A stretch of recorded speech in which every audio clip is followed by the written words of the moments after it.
Korean couple sympathizes with refugees. Deborah Smith, the translator of The Vegetarian.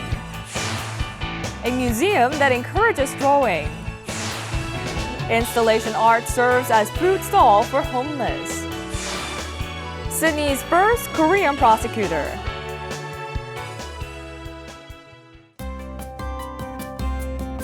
Hello, welcome to Going Global. I'm your host, Jung Se-mi. The people of Finland are well known for their love for sauna. Well, it is said that there's even a sauna within the Parliament of Finland and at some of Finland's top companies. In fact, a famous fast food chain branch has opened an in-store sauna. Well, customer satisfaction is reported to have gone up following the installation of the sauna. The fast food chain branch is confidently advertising that their burgers will taste even better after diners have had a good sweat. Now, come to think of it, Korea could use more places like this that have broken stereotypes. Just like the in-store sauna in Finland, these creative, unconventional hubs come with unexpected fun. So I was thinking, a karaoke parlor at a fine dining restaurant is something that I like to see come true. And I'm sure many of you also have brilliant and creative ideas you'd like to see come true. Now on that note, let's turn to our first story of the day. Turkey is home to the largest group of Syrian refugees, and they must live on roughly $2.50 a day and use that to cover all meals and expenses. One Korean couple in Turkey has rallied other Korean expatriates to help out the refugees with donation drives. Let's find out more. On the outskirts of Istanbul is a Syrian refugee camp. There are shoes, food, and other daily necessities on the ground. Refugees gather around, and within an hour, everything that was on display has been taken. Korean expatriate Park Jae-hyun organized this donation drive on his own. Won used social media to spread word about the drive and visited like-minded expatriates to pick up clothes, bags, shoes, and other goods. 갈 곳을 잃은 시리아인들을 위해서 한국인들이 이런 뜻깊은 바자회를 터키에서 열게 돼서 한국인으로서 너무 뿌듯하고요. 시리아 난민들이 이 기회를 통해서 많이 기뻐했으면 좋겠어요. Expatriates who couldn't donate any goods donated money instead. Won used this money to buy goods such as diapers and baby formula for the children, the most vulnerable of the refugees. Won spearheaded such efforts because he cannot forget the economic hardships he encountered when he launched an IT business in Turkey. 난민과 비슷한 생활을 했기 때문에 그 마음을 알죠. 내일 먹을 양식이 없어서 내일은 뭐 먹을까 고민하게 되고 또 때로는 월세를 못 내가지고 월세를 못 내서 Won used his assets and began helping the refugees last year.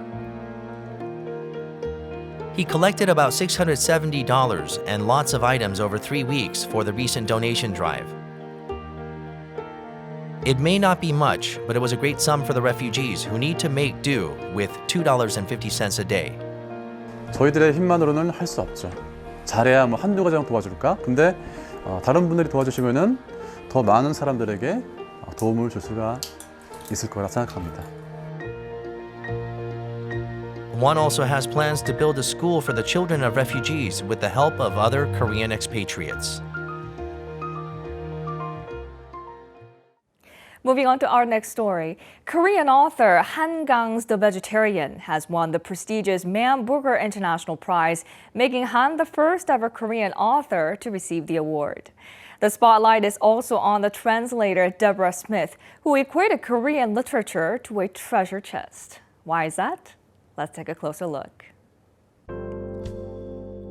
The Vegetarian by Korean author Han Kang was published in England in January of last year. It tells the story of how the protagonist transforms into a tree after rejecting the consumption of meat, which symbolizes human violence in the novel. The Vegetarian became the first Korean novel to be shortlisted for the Man-Booker Prize, one of the world's top literary prizes. The first 20 pages of The Vegetarian from Deborah Smith, and I decided to buy it on page 1. Even really the first sentence. I was completely convinced absolutely 100% sure I wanted to publish it, and we went from there. The translator of The Vegetarian is British translator Deborah Smith. Smith decided to focus on Korean literature because there were very few Korean literary works published in England. Like I said, there was almost nothing available in translation that I could find, and yet I knew that it was, an incredibly modern, developed, rich country, and therefore surely must have, a literary scene at least as strong as somewhere like Japan. Smith holds a bachelor's degree in English literature at Cambridge and originally dreamed of becoming a writer. She gained an interest in translating foreign works and started learning Korean. She received a doctorate in contemporary Korean literature from the School of Oriental and African Studies, London University in 2015. Everybody really wants from literature, which is something that feels genuinely new and exciting and different. Korea has been a treasure trove for that. Smith recently finished translating Han's novel Human Acts, which focuses on the 1980 Gwangju democracy movement, and is currently working on a piece by another Korean author, Bae Soo-ah. You have to think of it as an individual writer and an individual book. Because if you're trying to market them as Korean, that just won't work. There are not enough people yet in this country who have a specific pre-existing interest in Korea or Korean literature. The Vegetarian has been well received by the British, American, and Irish press and won the Man Booker International Prize. Our next story takes us to Amsterdam. The Rijksmuseum, one of the Netherlands' national museums, is home to works by famous artists like Rembrandt from the 17th century and even contemporary artists. This museum holds a weekly event every Saturday during which visitors are given sketchbooks and pencils and are encouraged to draw any of the masterpieces in the museum. Let's find out more. Saturday morning at the Rijksmuseum in Amsterdam, a national museum of the Netherlands. Visitors receive a small sketchbook and pencil at the entrance. Inside, many visitors have already made themselves comfortable and are busy sketching. This is the museum's weekly Drawing Saturday event. We gaan wel vaker naar het Rijksmuseum. Dat is leuk. En tekenen is leuk. Maar je gaat nu toch meer kijken van wat gebeurt er nou op zo'n schilderij? En dat maakt het leuker. Het maakt het interessanter. Je krijgt echt een neiging meer te gaan lezen ook over het schilderij. After a successful test run last year, the event became a regular program this year. The museum created this event so that people in today's digital age can temporarily put away their cameras and appreciate each brush stroke of the picture.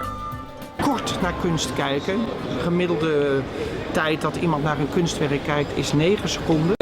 Ze maken een foto en lopen weer door en het is zo ontzettend jammer. Mensen kijken niet meer echt goed naar kunst. Op deze manier, door ze te laten tekenen, langer en intensiever naar een kunstwerk te laten kijken. En er meer van te genieten.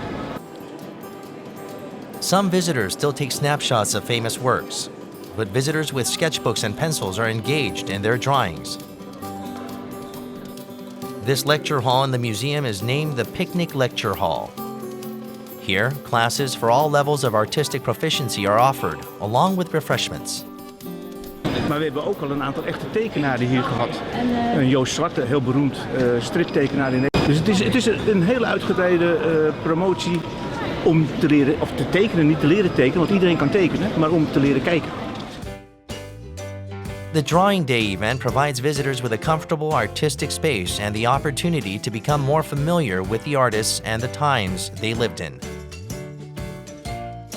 No longer a formal, solemn place that attracts only certain types of people, the museum is transforming into a lively, engaging space.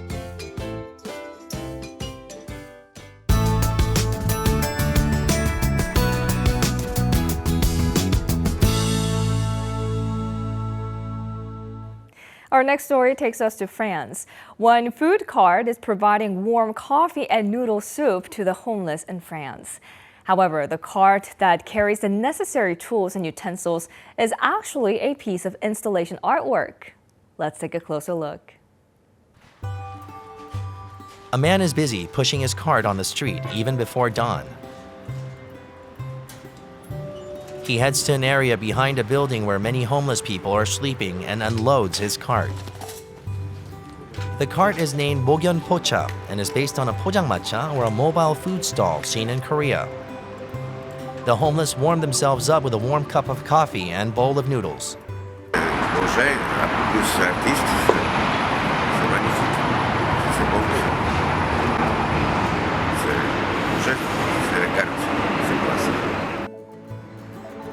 The owner of Yu Mok-yeon is the installation artist Yu Mok-yeon. Yu created installation artwork with a 포장마차 and named it Mok-yeon after himself. 정말 많은 사람들을 좀 만나고 싶고 그 사람들의 뭐 말은 안 통하겠지만 이야기를 듣고 싶고 그리고 서로 이렇게 음식을 나눠 먹으면서 어떤 기억을 공유했으면 하는 그런 것들을 좀 포장마차로 좀 표현하고 싶었습니다. Everyone who receives noodles and coffee jots down whatever they want on a piece of paper. Instead of asking for payment, he asked the homeless to share their stories with the world. I think it's a really powerful work, and I love the fact that it's not happening in a gallery, but in real life. Yu became a resident of the Paris-based Cité Internationale des Arts following global recognition of his artwork. His year-long residence began last July, and he has been active as an artist and a legal resident in France since then. 동양 남자애가 뭘 하나 줬는데 되게 독특했는데 이게 국수였어? 라는 그런 되게 여운 같은 것 좀 나눠줬으면 저는 이제 성공한 거라고 봅니다. Mok-yeon provides a heartwarming shelter in the busy everyday life. It's Yu Mok-yeon's museum and his goal.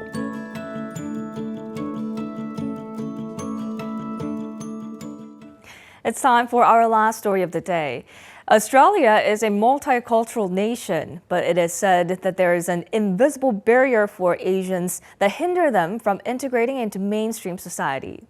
However, one Korean prosecutor, Park Jae-hyun, is hoping to change that. Let's find out more. Here at a busy courthouse in Sydney, Australia, a man walks briskly with stacks of documents. He is Park Jae-hyun, the first Korean expatriate in Sydney to become a prosecutor. 지금 어디 가시는 건가요? 예, 이제 법원으로 이제 오늘 처리해야 될 일을 하러 가고 있습니다. 얼마나 많은 재판이 오늘 있습니까? 오늘 여기 보시는 것들 이거를 다 처리를 해야 돼요. 한 100개 정도? Unlike Korean police, the police in Australia have the right to prosecute. They are called police prosecutors, and this year marks the 7th year Park has been working in this field. Eastwood is home to the largest number of Korean residents in Sydney, giving Park a big role.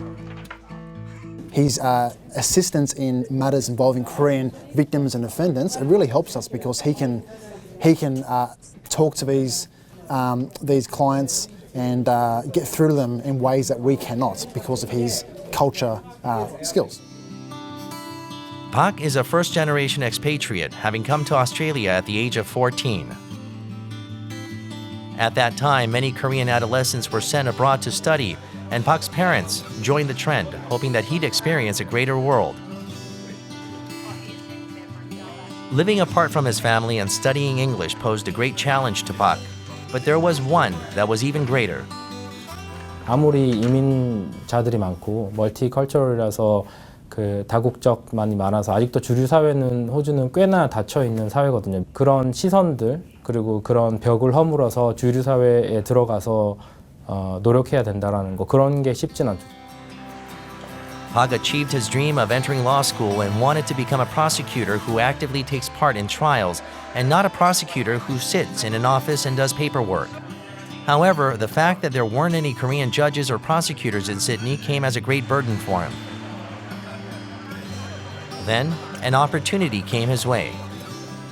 법대를 졸업한 친구들을 데리고 와서 최소한의 경찰로서의 의무를 시키고 바로 prosecution command로 트랜스퍼를 해서 경찰 검사로 만드는 프로그램을 만들었는데 그게 그 프로그램의 1기에 제가 들어갈 수 있었던 거예요. With strong perseverance, Park studied until the late hours for days on end. Eventually, he became the first Korean police prosecutor for the New South Wales Police Force. 6 more Koreans became prosecutors after Park. 법조계에서 그런 어떤 호주 주류 사회에서 리더로서 또 차세대 한인들도 이끌어줄 수 있는 그런 디딤돌을 할 수 있는. There are no Asian judges in Australia at the moment. And perhaps Park is already on his way to realize his next dream. I hope you enjoyed today's stories on Going Global. It is often said that love has no borders or age.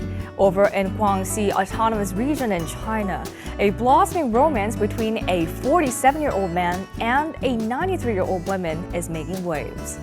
93-year-old Tian Gui-su and 47-year-old Meng Pengbin have overcome a 46-year-old gap and are sharing something very special. The couple began dating 1 year ago, and both of them spent every evening taking a walk in the garden or watching TV together. Their love and happiness is something truly special, and I hope that all of you also find that one very special person. Now, Going Global will be back next week with more exciting and interesting stories from all around the world. Thank you for watching.